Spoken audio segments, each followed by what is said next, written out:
Бүгенге тапшыруның тагын бер сәламен Евлашева бистәсенә юллыйбыз. Үзенең матур 30 яшьлек юбилеен милләттәшебез Рахмаев Хафиз Юнусович каршылый. Минем якын кешем 1989 елның 11 октябрендә Зур Чиркли авылында гаиләдә икенче бала булып дөньяга килә. Дип яза башлый бу хатны яраткан хатыны Расимә. Беренче кыз апасы булганга нәсел дәвамчыларын нык көтеп алалар гаиләдә.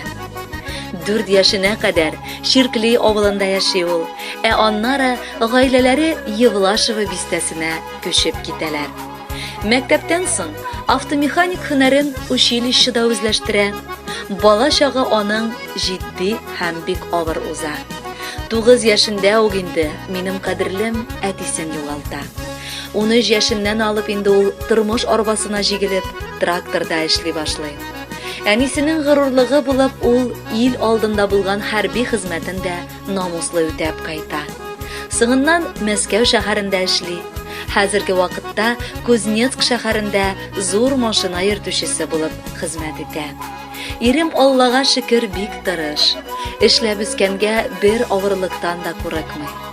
Хәзерге замана таләпләре буенча диярлек без аның белән интернет челтәрләрендә таныштык. Мин үзем дә тумышым белән Зур Чиркли авылыннан. 2012 елның көз айларында без танышып беренче тапкыр күрешү бәхетенә дә ирештек. Хәтердә, шул кадәр салкын иде. Ул башына шапка кимичә күрешергә килгән. Минем беренче сүзем аңа "Ки башыңа, салкын тидерәсең бит" дигән сүзләр булды. Бүген дә шуны искә алып көлешәбез. Беренче күрешүдән үк сине шуның өчен яраттым ди минем ирем. Шул чак ул вахтада йөреп эшләйде. 2 атна авылда, аннары 2 атна Мәскәүгә киткәндә елап аерылыша идек без. Хафизым минем иҗат кешесе. Ул үзе миңа багышлап шигырьләр, җырлар яза иде. Аларны гитарада уйнап кичләрен җырлый иде миңа.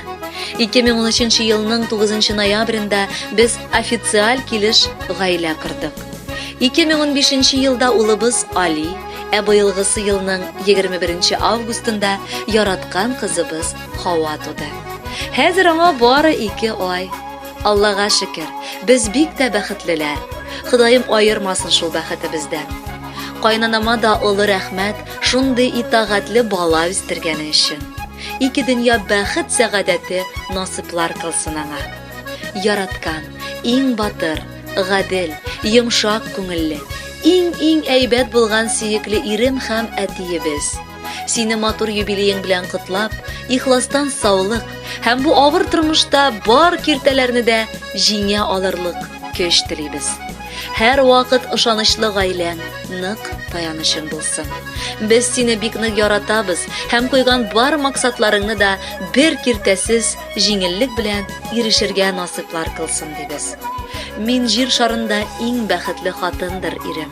Чөнки минем иң кадерле, иң яраткан, сөекле ирем син баракыллым. Бары тик синең мәхәббәтең мине җылыта һәм җаныма тынычлык бирә. Мин бүген дә Аллама синең белән таныштырганы өчен рәхмәт укыйм. Матур балаларым өчен, тыныч җаным өчен, шат күңелем, тулы гаиләм өчен рәхмәт сиңа алтыным. Бердән берем дисәм, аз да булыр. Җир шарында син бит бер генә. Яратамын сине, Хафиз җаным. Тигез гомер язсын яшәргә. Без яшибез инде 5 ел бергә. Рәхәт синең белән күңелемә. Улыбыз һәм кызыбыз Хава да тудылар безнең гаиләдә. 2 аккыш кебек, зур иделдә йөзәбез без тормыш юлыннан. Шулай татулыкта, мәхәббәттә үтсен иде безнең гомерләр. Тормыш юлыбыз гел туры булсын, киртәләр безне гел шитләтеп узсын, хыянәт җиле безгә тимәсен, сөйгелебез бер дә сүнмәсен. Хөрмәтле Хафиз Юнусович, яраткан хатыныгыз Расимә, балаларыгыз Али һәм Хава юбилеегыз белән котлап, ихластан бары бәхет телиләр. Без дә бик теләп аңа кушылабыз һәм сезнең хөрмәткә матур җыр юллыйбыз.